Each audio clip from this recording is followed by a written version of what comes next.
Welcome back to Uplink, the only show on the internet where you can find all of the latest gaming news. You won't find it anywhere else. I promise you that.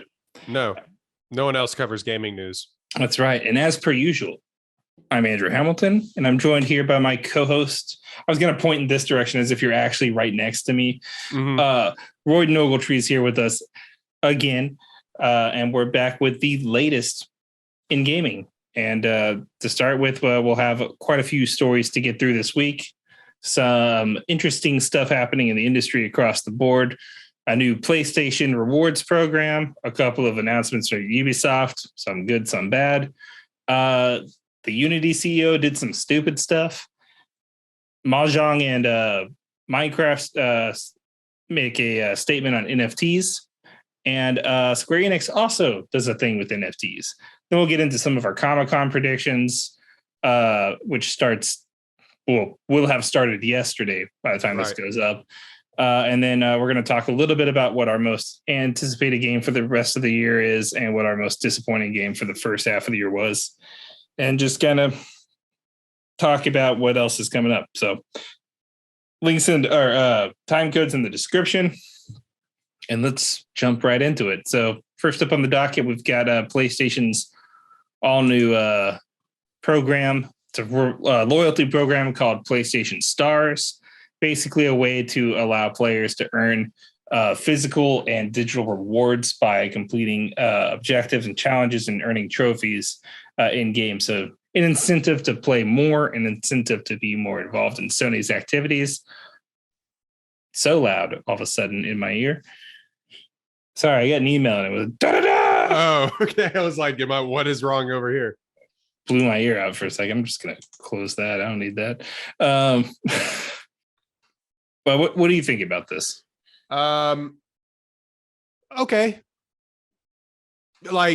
Yeah. Okay. I think you should reward people for their loyalty, for brand loyalty, especially when it comes to this stuff. To me, when you said like stars or what, it just reminds me of like Starbucks. Mm-hmm. Like you buy like the most expensive drink in the world that you could possibly buy for coffee, and all of a sudden, we'll give you 2 stars. You have to have 150 of these things to get the same equivalent of what you just spent. So yeah, exactly. I'm not quite sure how it will end up working, like what the 1-for-1 sort of dollar to star ratio or whatever it is, even if that is what it will end up being. Right.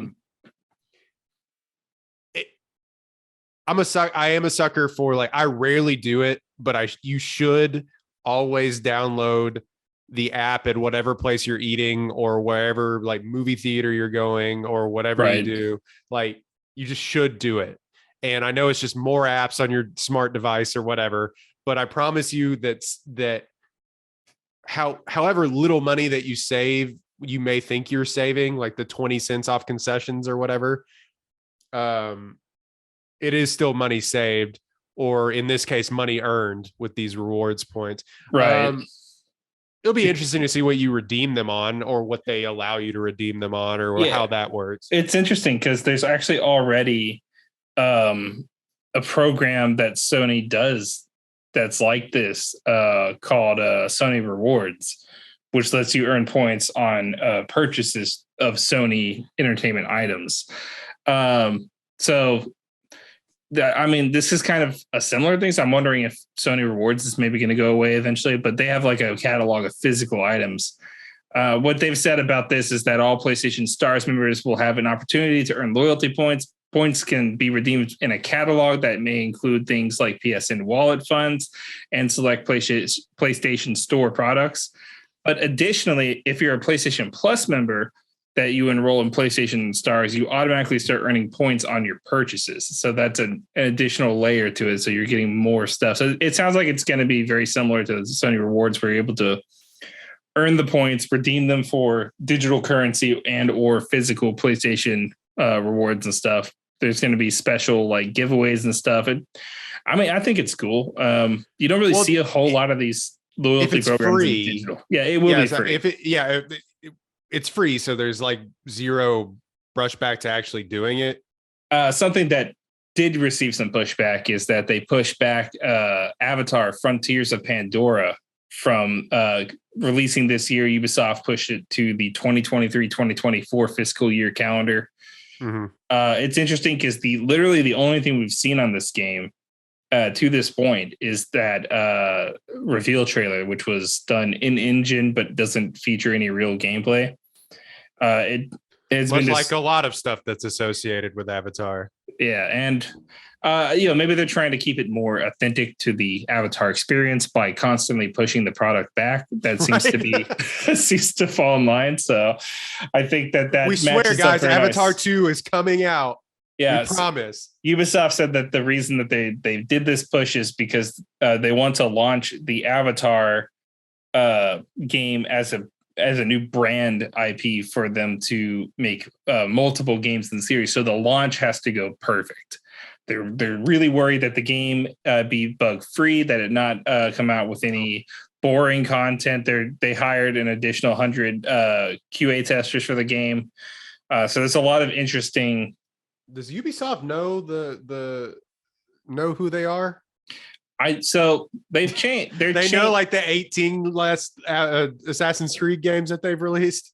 I don't think that they know that, but I think they missed those games. We did what? Because I'm still working through Valhalla. And so I think that they are in the middle of changes in their company. So maybe this is a good sign that they're actually taking the time to improve their games. Meanwhile, that got pushed back. They also canceled 4 games, including Splinter Cell VR and the announced like battle royale style Ghost Recon game. We don't know what the other 2 projects were. Seems like maybe some of that is to help shift development to games that need it. So there's currently 3 major projects in the pipeline for Assassin's Creed, a smaller Ragnarok project, or not Ragnarok, smaller Valhalla project, a new Assassin's Creed game codenamed Project Red, which is allegedly set in somewhere in Asia, possibly Japan. Trying to catch up with Ghost of Tsushima so bad. Ghost of Tsushima did it, and they're like, "No, we were just waiting for the perfect time. Damn it!" Oh, fans have been screaming at us to do this for years, and now someone else did it. Yeah, we were totally going to do it. And then they're working on launching their new platform for Assassin's Creed, which I don't know why it needs its own platform, but it will have its own platform called Assassin's Creed. Still popular, man. Infinity. It doesn't need its own platform, though. No, I know. I'm just saying. The consoles are the platform. The PC is the platform. You don't need Ubisoft. You already have Uplay, and you don't even do a very good job at that. Stop making new platforms. No more new platforms. Because each one of these platforms becomes a problem, and it leads to things like our next story, where the Unity CEO called a bunch of the developers over there. No, I'm sorry. If we wanted to comment further on any of those. Oh yeah, things. Go for it. Sorry, that just disrupted your transition, but it wasn't that great. I'll work on it. Okay. The Avatar game. I'll say this right now. It could be cool. Everything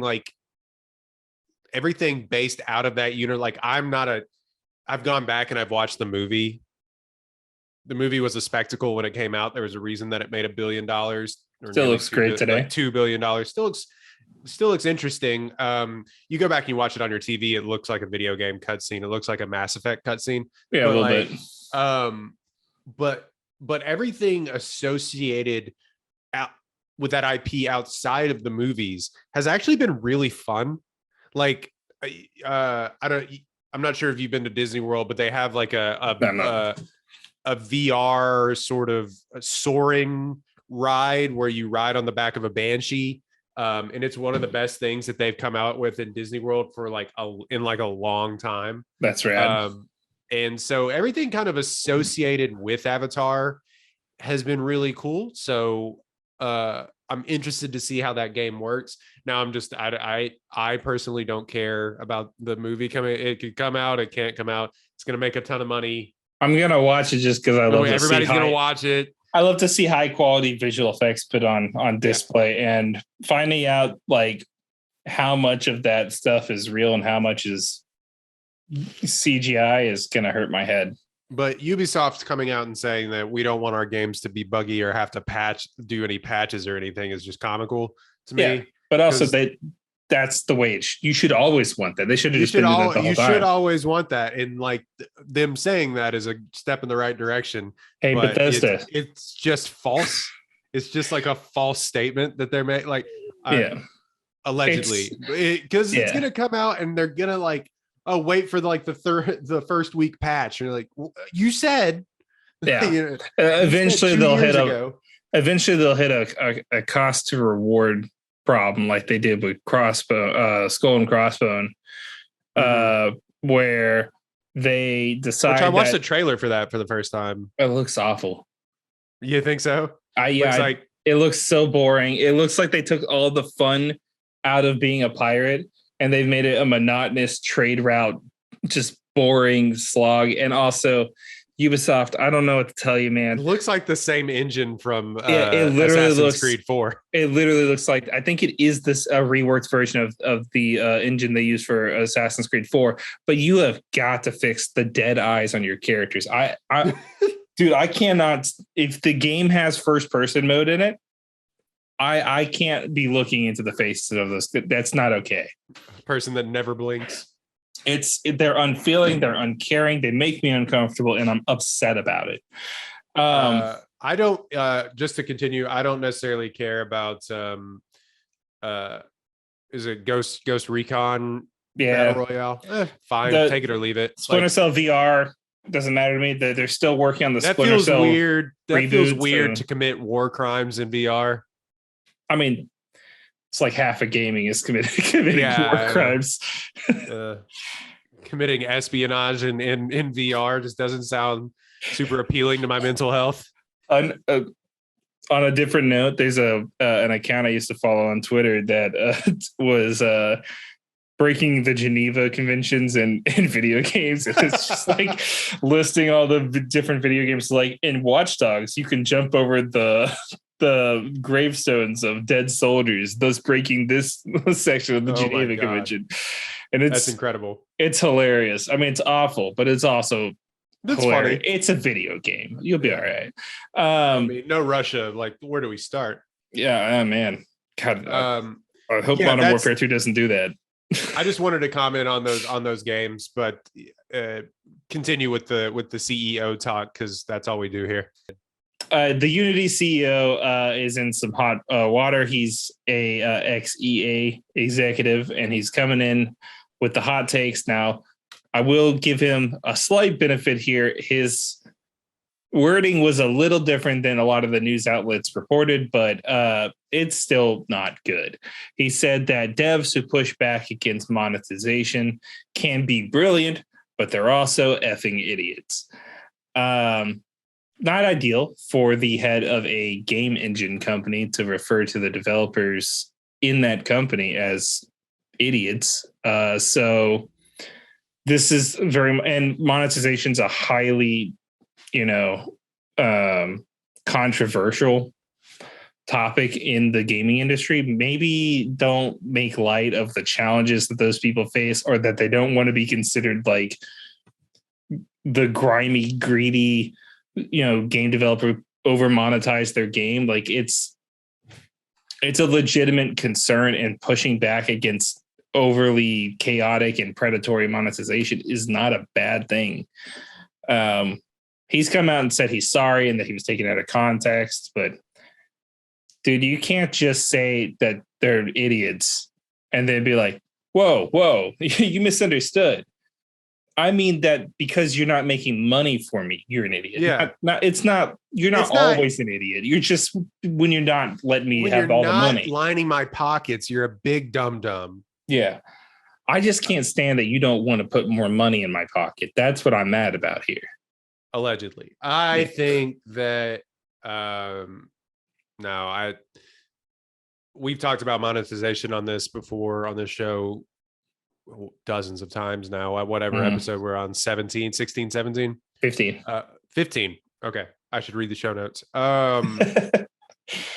We've talked about monetization a lot. I don't know, man. Maybe people just don't want to like pay extra money for games that they already bought with their money. Yeah. Maybe the $70 price tag doesn't need to come with an additional $20.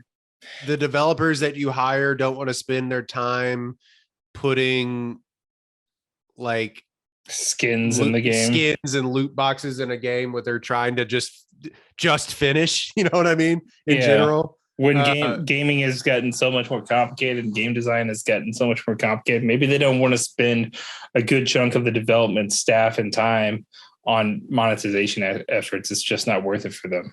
Hey, did you finish that 18th treasure box in the corner of the map that we talked about that you got on there? Blah. No, man. Like, especially at EA. At EA, like they're the worst, and so that's why it's not surprising me that. Wait, was he was the former head of EA? He's a former executive from EA. Yeah. So, yeah, no, duh. Like he came out and said this. Like exactly. That was my feeling about it. I was like, are you surprised? I don't. It seems like the biggest no brainer that this guy would say that, but if he was taken out of context, like. Sure, but how much could it have been taken out of context? Yeah, not a lot, to be completely honest with you. Like it just you don't get taken that far out of context where you a reporter will say, "Oh, you called your employees and developers idiots." Yeah.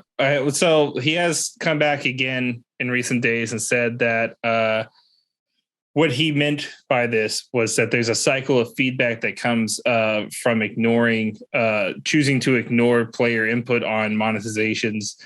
He added that he's seeing great games fail because of their compulsion loop, where they, make it so a game can be turned out in an hour rather than a couple of minutes, or where specific microtransactions aren't there to drive engagement over a long period of time, so then people don't stick around for the game as long. I get kind of what he's saying a little bit, but also don't talk to your people like that. Just don't do it. And also stop monetizing games to the point that people have to fight back. I just don't understand, like, sticking around. Like, thus is the life that we've created for the life cycle of video. Like, thus is the art form. Yeah. You know what I mean? It, unfortunately, well, you know what? If your game has incredible multiplayer and that's what you're basing your game on anyway, like, people are going to come back to your game anyway. Not that you can continue to buy crap inside of the game. That's not bringing people back to the game usually, or at least in my I wish I could say the same, but games like Destiny, I have legitimately showed up for seasons of Destiny's content just because the armor at the end of the season pass was super cool looking. Oh, well, maybe I'm the idiot. Like, obviously they have more stuff to, but there's no value there. And let me be clear about this. When I show up for those things, I always regret it. I'm always upset about it because it's always a boring slog through a nonsensical story that I don't care about, that I'm just there to try to get through 100 levels so I can get the cool items that I want. It's not even like I'm buying the item itself. I'm buying the ability to get to the item. And that kind of monetization is the stuff that I want to see fought back against, because if I paid $10 for 100 items or $20 for 100 items, right? I would expect to be able to get those 100 items even if I don't finish leveling them up, because I paid for it. I paid for 100 items. It's a pass, yes, but I should get the full line of items no matter what. But instead, they're like, oh, well, if you want to race through the ranks and don't have to spend hundreds of hours on the game, just buy some silver and buy your way through the ranks on there. Continue to buy. Yeah, it's predatory. I know he's not the CEO of EA anymore, but the gall to say we want people to continue to come back to our game when you're just releasing another game within a year. Exactly. Like within a calendar year, but yeah, it'll come out like really within like 8 months of like the last game. And there's lots of great games out there that don't fail, that don't even have any monetization. And I think there's a lot of good examples of good monetization. I think when you think of like the best out there, you can think of things like, Minecraft, which just offers some additional like skins and stuff. You think of things like Counter-Strike, where it's just, again, skins. It's like when it's just cosmetic stuff and it's not crazy expensive, I'm fine with it. But I don't know. It's weird. But hopefully he means what he says. I doubt it, but hopefully he means what he says when he says that he respects the art form and he meant no disrespect to the developers. But don't talk disrespectfully of developers if you mean no disrespect. That's my main thing here is, you can't go on record saying one thing and then be like, what I meant to say was, because like you're the CEO, you're not a bystander. You were speaking in a public place, doing a public interview. You should know better. You should just know better. But speaking of Minecraft, thank God someone in this industry is taking one of the big players, I should say, is taking a stand against the stupidest thing to hit us since horse armor. Mahjong and Microsoft are fighting back by completely blocking Minecraft NFT support. They say that it is inconsistent with long-term joy and stands in conflict with everything that the spirit of Minecraft is. This is huge because Minecraft, along with Roblox, are two of the largest virtual worlds and marketplaces in the world. They're far larger than the metaverse. They're far larger than any of that other nonsense. Minecraft is mostly marketed towards kids, and NFTs just have no place in there. This is a great story for me because I'm excited to hear that. For me, this is not just Microsoft saying we're not going to do it in Minecraft. This is Microsoft saying we're not doing it at all. Right. It's not coming to Halo. It's not coming to Forza. We're not going to put it in the next Xbox isn't going to run off the blockchain or some nonsense. They're just not doing it. And I think you could apply the phrase inconsistent with long-term joy and the success of our players to literally every game as a way of saying NFTs and blockchain don't belong in gaming. They don't belong anywhere, really, if I'm being honest, but they don't belong in gaming specifically. This just seems like something that they would have no problem getting into the space of, which how you start selling that stuff. I still don't know. It's like cocaine. Someone gives you some and then right. Then you're in. Then you're just all in on it. You're selling your house for NFTs, but got some NFTs. Yeah, I think we've talked about it before. I'm glad that big company has decided to do right thing. Yeah, it's not very often that's the case that we get to talk about. There's a lot of like middleman kind of feeling when it comes to what companies are willing to say or do when it comes to this stuff. They don't want to get too involved sometimes. Sometimes They don't want to overcommit to one decision or the other. Like, we're weighing our options. But to hear someone definitively say, "No, that's bullshit. We're not doing that. That's nonsense. I don't want to participate in that. It's going to hurt our players. It's not good for anyone." Is just refreshing. And unfortunately, the other side of this coin is Square Enix, who is like, right. So I hear you guys' concern. NFTs are bad, but you like action figures. So, and we're not going to do a video game NFT, but we are going to sell Final Fantasy VII action figures that come with NFTs. Okay. So it's tied to a real world purchase, so they're kind of treading lightly here. But I don't like the precedent that it sets of like a loophole to get people like it's like I was joking before about the cocaine comparison, but like just a little taste, just a little taste, just dabbing it on the end of Cloud's sword there and sticking putting it into the water supply. Yeah, a little bit, and it feels incredibly shady the way that it's done, and I really like what Kotaku put in their URL for the article that I was reading about it, that the one that I sent you, where the name of the article was Square Enix's Final Fantasy VII NFTs are stupid little things, but it just says Final Fantasy VII Square Enix NFT blockchain scam is the URL. No, oh nice, yeah. I don't get and again, this is us talking about, I don't get the whole purpose of the NFT is that the thing is supposed to be individualized to you, but I've seen it at movie studios now, or movie tickets, like where I forget which movie it was. There was a few that they've done it at now. They did it for Spider-Man.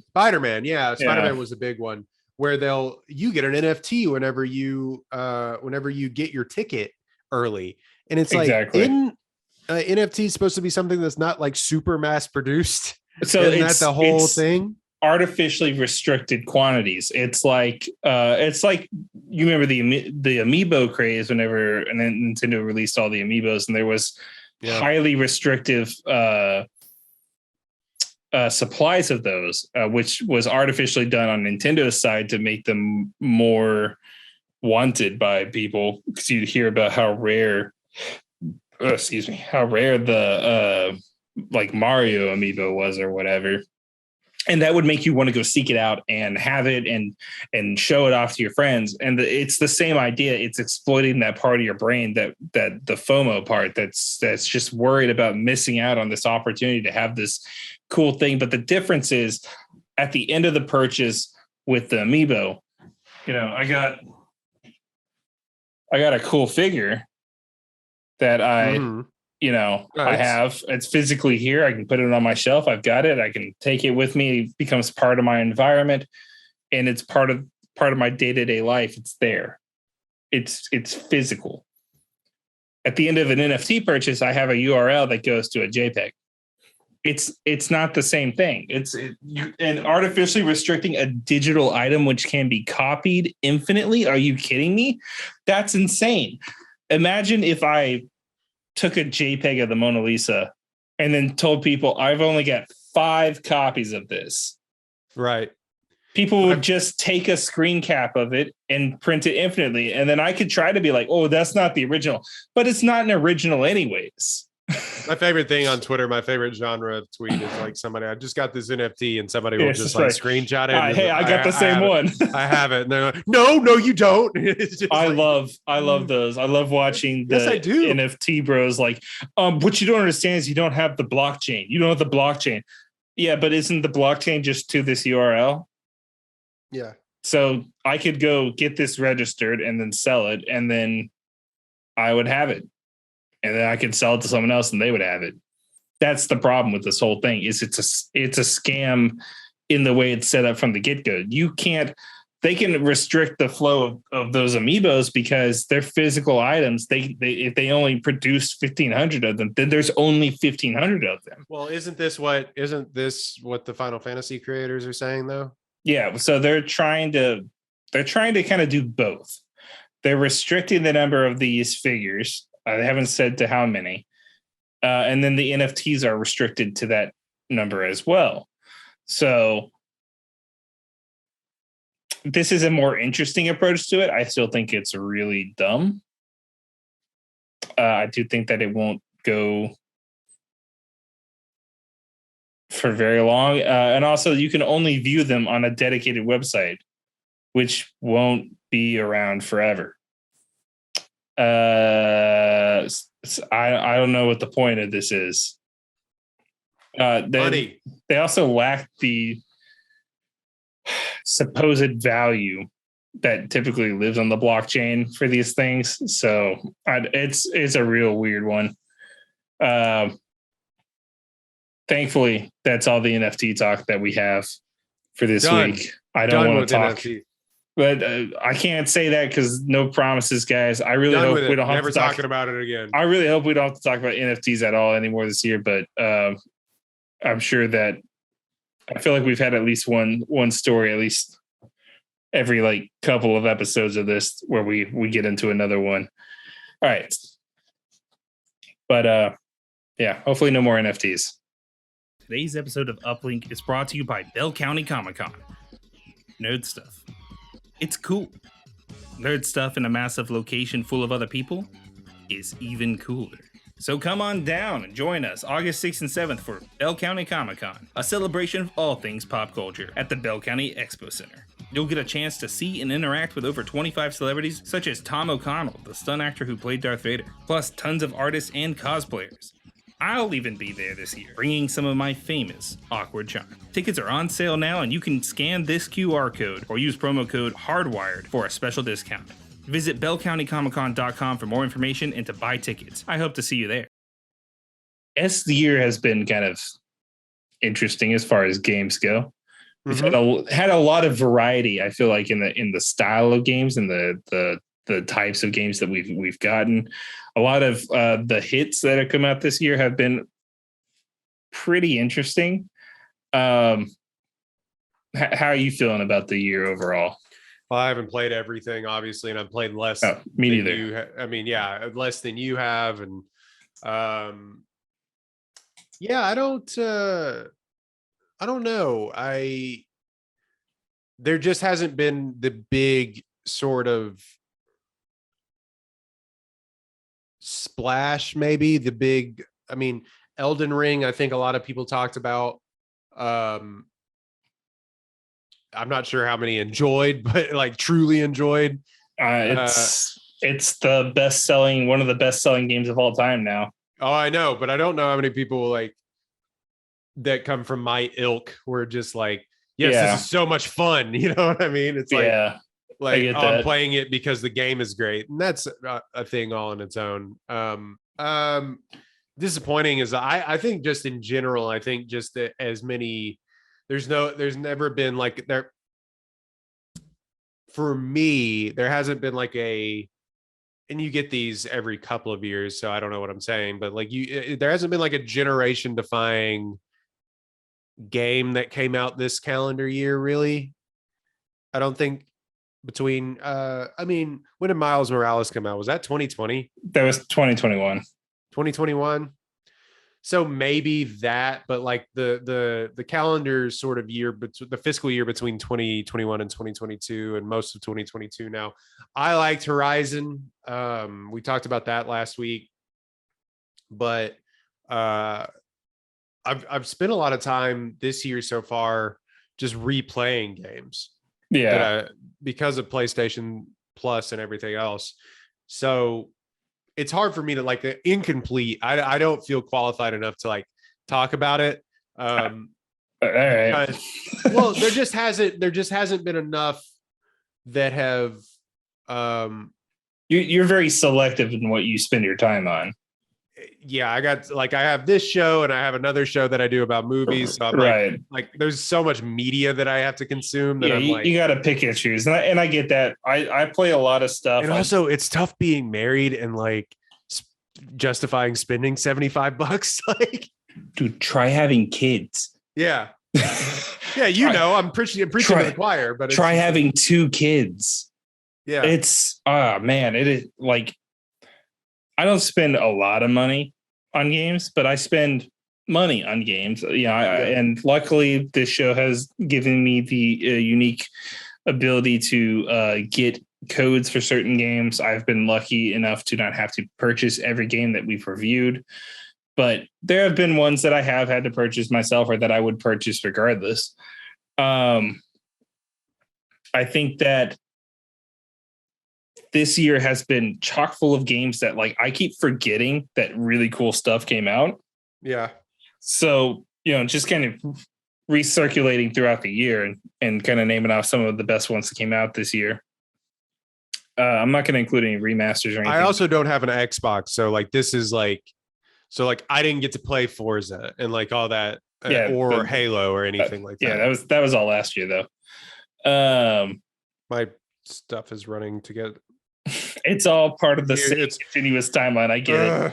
So like Pokemon Legends, Arceus blew me away. I thought it was a really cool reinvention of that franchise. I had a fantastic time with both Ollie Ollie World and Sifu, which were both extremely well-made games that were a ton of fun to play. I felt that the Witch Queen expansion for Destiny 2 was a little underwhelming after a while, but did a good job of reinventing some interesting stuff. Elden Ring is not really the kind of game that I would normally get into. I'll be honest with you guys. I didn't become the Elder Ring man. I didn't find the Funyun rings. I didn't get the Sonic rings. I don't know where the Chaos Emerald is. I tried, guys. I keep dying. I'm not good at it. I don't know. And throwing my head against the wall on a game whenever there's so much media to consume, I can't. There comes a point when stuff is just not fun anymore. But I'll tell you, out of everything I played this year, because I have played quite a few games this year. Nothing made me more sad that I didn't like it as much as I wanted to than Ghostwire Tokyo. I had incredibly high hopes for that game. Mm-hmm. And it turned out to be a middling first-person shooter with a boring story, lackluster voiceovers. It looked so cool. I don't know how you mess up neon-infused horror, like Japanese legend-inspired horror city of Tokyo using like Doctor Strange style magic to kill demons. I don't know how you mess up that incredible concept. And at first it kind of looked like Doctor Strange meets Doom set in a Japanese city. And I thought that was super cool, but it just didn't land. And it was incredibly disappointing to not get the most out of that concept for me. Again, another game that I haven't played, but I know what you're talking about. But when you get those sort of, and maybe that's my fault for hoping for the most out of them. Yeah, but you're also you're a sucker for the sort of neon steampunk stuff. Yeah, well, look, you give me a good, unique kind of view on a particular genre. Like horror isn't my genre, but it was, Ghostwire Tokyo was kind of billed as a horror first-person shooter kind of adventure game. Mm-hmm. And so that was a unique take on that idea. This neon infused kind of like mystifying world. It had a kind of Silent Hills feeling to its environment. The creatures were unique looking and interesting. They were based off of Japanese folklore. So you were getting kind of a lesson on some culture you maybe weren't familiar with. And then it just ended up being a boring, generic slog through these ultimately uninteresting environments that, despite being beautifully realized and put together, felt like the most barren, desolate, like lame place to, like, it's Tokyo. It should have been super cool. And, again, I feel like it's a little bit on me for getting my hopes up so much in some ways, but I think between that and weirdly Switch Sports, I don't know which one disappointed me more. Oh, I never got to play that. So Switch Sports is cool because it's more of the Wii Sports kind of. But not really, because like all the games are presented in kind of the same fashion. The only unique feeling things in the game are soccer and sword fighting. And the sword fighting I felt was almost done better on the Wii U sports game. The soccer game is nothing. It's nothing. It's just not good. It's not good soccer. It's not interesting to play. there's not really a great way to get like actually moving on it. Like you can kick by strapping a thing to your leg if you paid for the special strap edition, the get strapped edition. And it was missing boxing. There was no golf. It's coming later, but why was that not there? Like bowling's great. I love bowling. You could have kept bowling in there, and that's fine. We got bowling, so that's good. But where's baseball? Where's my Switch Sports baseball? That was so fun back in the day. Exactly. One of my all-time favorite Wii Sports memory was almost throwing a Wiimote through the ceiling, hitting a home run at my friend's house. Like it's so many broken old TVs. Yeah, and look, they brought that back with this. People broke their TVs with their Joy-Cons, but that wasn't the thing I was hoping that would come back. So no, nobody wanted that. Speaking of, I do have a disappointment. Speaking of games, give it to me. It was in the fiscal year, so when it would have been this year because it would have come out in March. Yeah, March. God, it's already nearly August. But the MLB The Show this year, that's kind of came and went, right? It really did, and it's sort of started to get into the 2K. Now they have the ability to purchase cards and like stubs and stuff. They're not. You can level up. You can level up naturally, and they give out plenty of rewards for progressing through the game in separate modes other than their online mode. So like if you play the character mode or you play franchise, they will give you diamond prospects and things like that. So it progresses naturally and you don't, and it's not a ton of a grind. So that's fine. I like that's the way to do it in my opinion. Unlike 2K or Madden or FIFA or any of those card modes that they have. Right. That's not what I'm disappointed about. And it's still a beautiful baseball sim. It's still fluid. It's still better like mechanics and gameplay than anything that Madden has put out in a decade. Probably. And even over a decade. And it just, the hitting mechanic is like broken.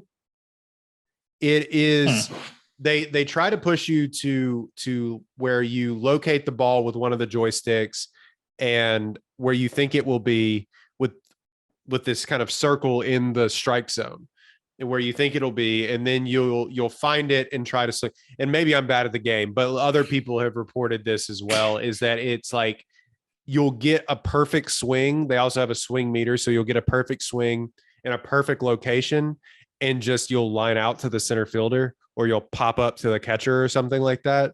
And it's like, I don't play these games for like the uber realism of it. If I wanted to, I would up the difficulty of it. But it's like, even on like a medium difficulty for the game, you're still just like popping out to the first baseman. And it's like, that's not what they almost went too far in like one direction. Mm-hmm.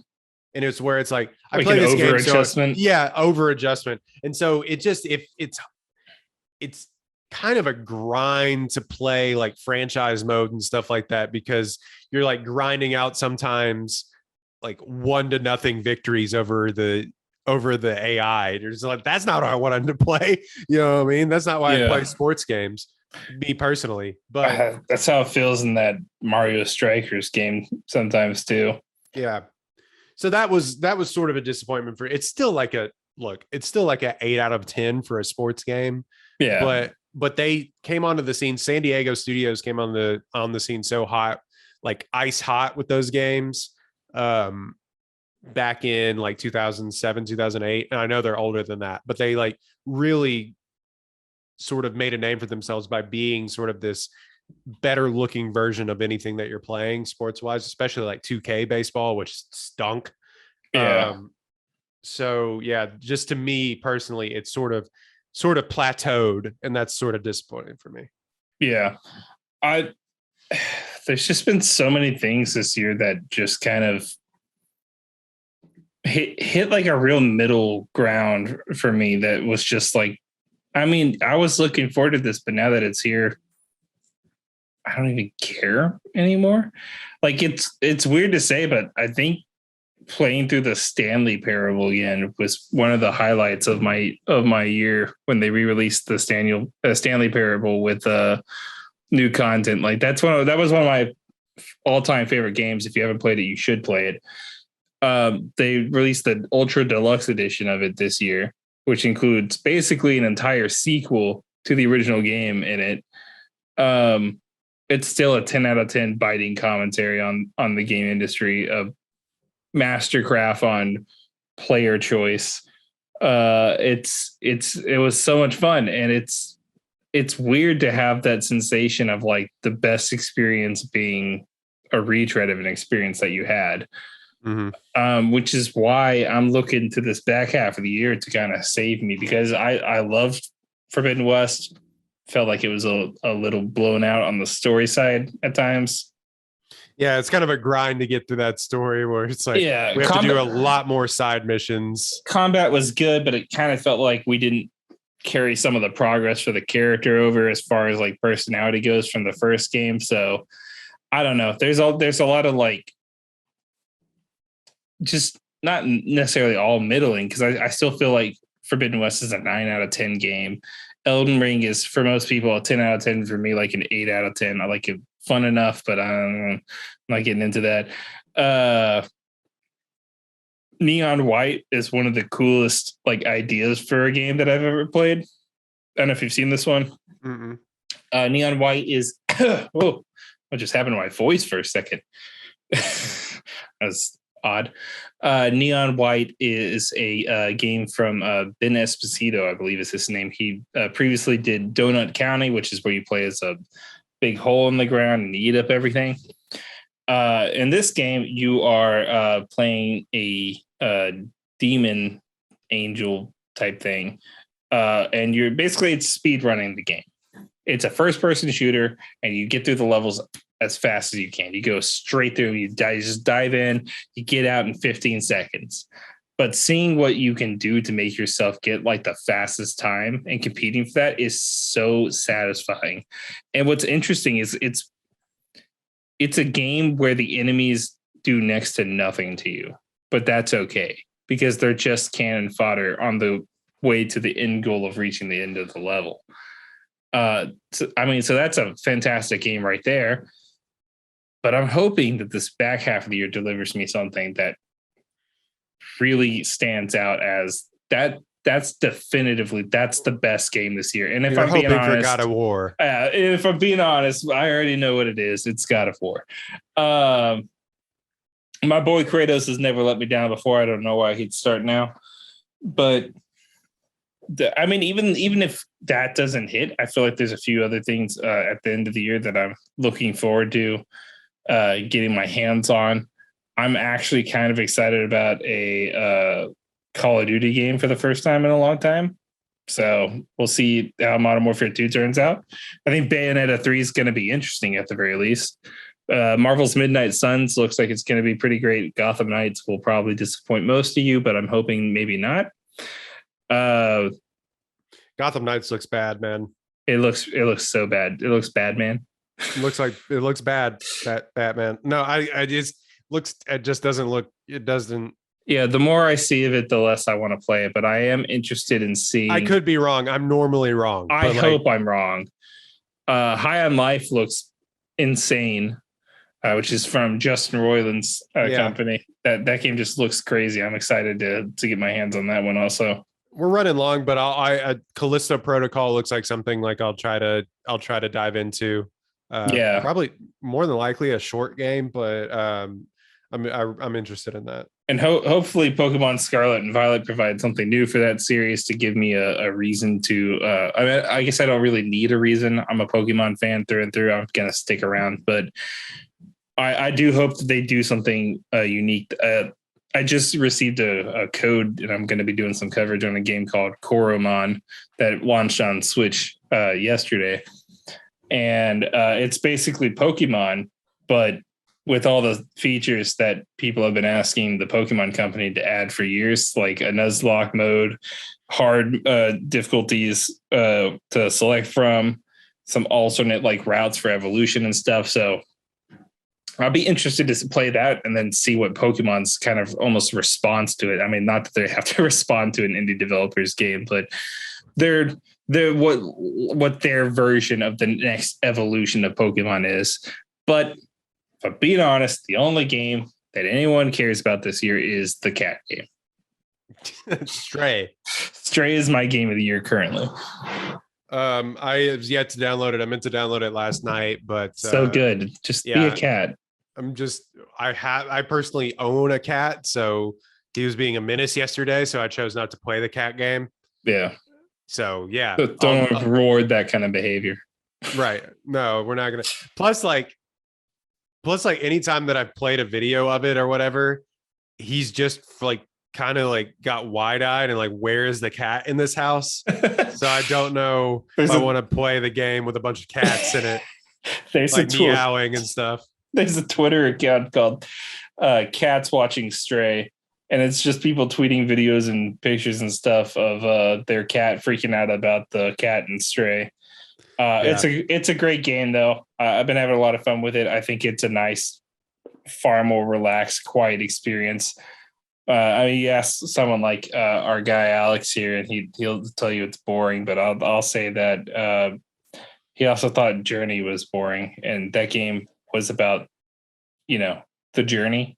So it wasn't it's about like anything like Stardew Valley or something like that. Yeah, you know what I mean? It's just a chill experience to run around. I say that, but when you get into it, there's quite a few moments that aren't chill at all. But the game overall is just a chill, like cat thing. You're just doing cat shit, and it's fun.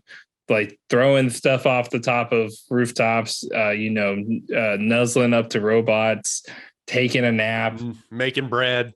Yeah, cat stuff. Yeah. It's a good time, and you should play it. But to be serious, God of War Ragnarok is what I'm hoping nails this year for me. It will. I'm playing currently. You're talking about PlayStation Plus and stuff like that. I'm currently playing. I put it down.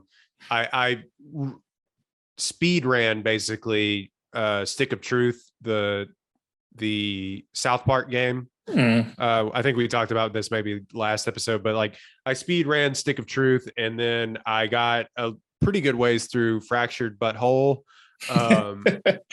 And funny every time. And because it sounds like butthole. Right. And I kind of put down South Park like as a show for a few years now, to be completely honest. Yeah, I haven't watched most of the new stuff. But getting back into it it's silly and fun, and actually like a pretty fun semi-open world game, RPG, and like it's fun. Fractured Butthole less so. I'm a child that's making me laugh every time. It's fun to say, but like it's like less so. The combat's a little bit more. They got in their own way with the combat in Fractured, but butthole, and they got in their own way with sort of how they play it. It feels almost like a board game or like a D&D game somehow. Like, and I get that's kind of what they were going for in the first one, but the combat, the turn-based combat in the second one isn't as good. And it doesn't feel right for the superhero thing. I feel like it's fine. I love the jokes in it are still great. The jokes and the story in it are still the dialogue fantastic. And stuff always hits. Yeah. And it's funny to hop back in that world when you haven't been there for a while, because it's still silly and everything. And I've always found that, to me personally, like the stuff that they did ancillary to the actual show is sometimes funnier and more well received than the actual show is. Like their movies and these video games and documentaries that they put out about the show are always just like better products somehow than the show that's been on for 25 years. But anyway, I feel like because it gets to be a little more focused. Yeah. So that's what I have been more playing. I did download Ghost of Tsushima. It is me, man, who is playing Ghost of Tsushima again. I downloaded the director's cut of that. And you for bring that up PS5. to me the other day made me want to re-download it and play it again. I got a video coming up next week that's all about the my personal top 10 games that are on PlayStation Plus, and you better believe Ghost of Tsushima's on there. It's in the top echelon for me. It's the one of the best ones out there. So, Tree. and we'll catch you guys next time. Later, haters.